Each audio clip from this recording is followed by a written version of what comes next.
where they denied a native Mississippian who'd served in the Air Force by the name of James Meredith the chance to enroll there. And they went to war against federal marshals, and the 82nd Airborne had to be called in, and there were firefights in the Grove, which is the place where they do the tailgating in football games. That was Ole Miss then. Ole Miss now has an African-American woman who is the president of the Alumni Association. There has been an astonishing transformation of that school, if not entirely in the state. And so I've been going to Ole Miss because a friend of mine by the name of Curtis Wilkie is a great political reporter for the Boston Globe and a fourth-generation Mississippian and was estranged from his alma mater for all those years because of race, has gone back to run an institute on race and politics and journalism. And we gathered the other night to talk about those days. And we sat, all of us on a stage in a room about this size, with a lot of 18 and 19 and 20-year-olds who came to Ole Miss from Asia and from sharecropper shacks in Mississippi and from Jackson, black and white and Asian, men and women. And they listened slack-jawed as these reporters, slightly older than me, Gene Roberts from the New York Times and Sandra Van Oker from NBC News, described how perilous it was to come into Oxford, Mississippi, like going into the heart of Baghdad shortly after the war began to cover the story and to get the news out on network television and in the New York Times and in the Chicago Tribune and the news weeklies. And the brave reporters who worked for the Mississippi outlets, the Jackson newspaper and the Oxford newspaper and for the Associated Press. Old warriors, if you will. I was not in Oxford, but I was a reporter in the South at the time, but when it came my time to talk, I didn't want to talk about my experiences. I wanted to say to this audience, you have to understand that you're sitting in this classroom today because these men were so brave and so good at what they did. Mississippi has been transformed by journalism. It was no longer able to hide from the rest of the country the viciousness, the rules of segregation, both in practice and in law in that state. And it set me to thinking about the other places of journalism in our lives just in my lifetime. The war in Vietnam became an issue in America because of brave young journalists who went there and refused to take just the military briefings, instead did the hard legwork of going out into the countryside and in fact finding out what was going on.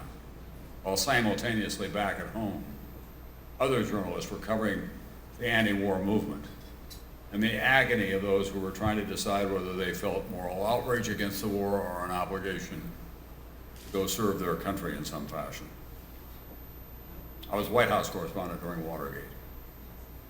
The greatest constitutional crisis that this country has ever faced. We had a sitting president who had engaged in felonious behavior, and he was determined to hang on to office as long as he could, using whatever means of deception to be at his hand, to allow his aides to go to jail and take the fall for him.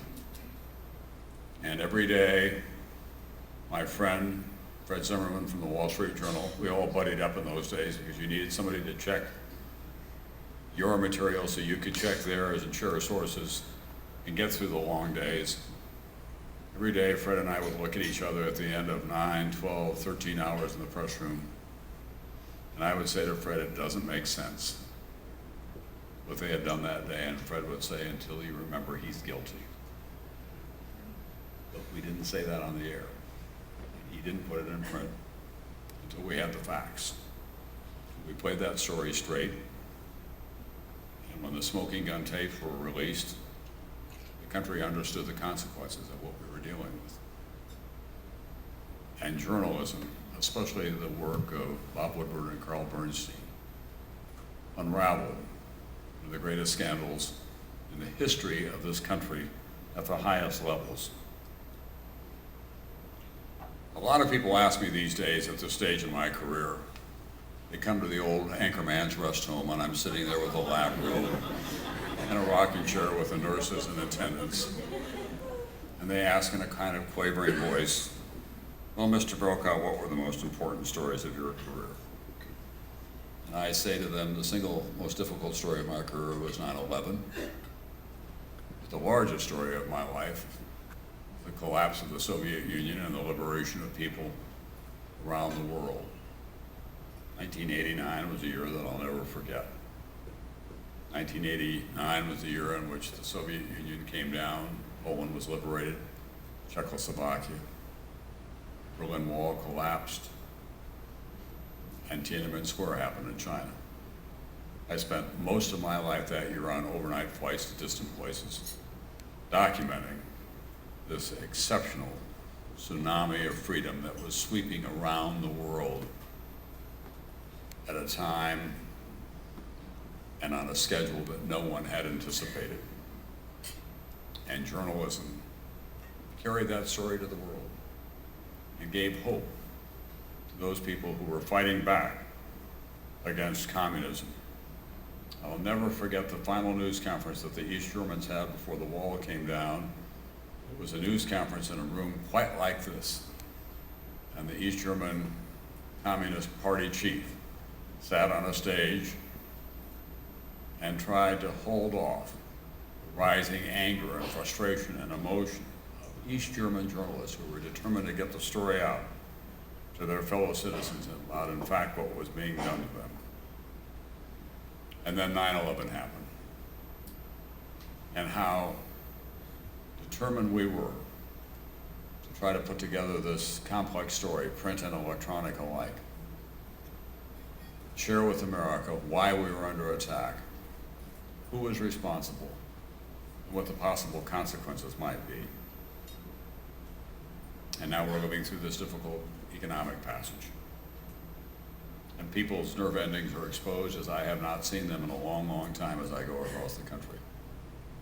And they're relying on what they're reading, print, specialty publications and magazines, and what they're seeing on television to make informed decisions about their life. Were any of these events left simply to the bloggers or to people who Twitter or to the radio talk hosts in America,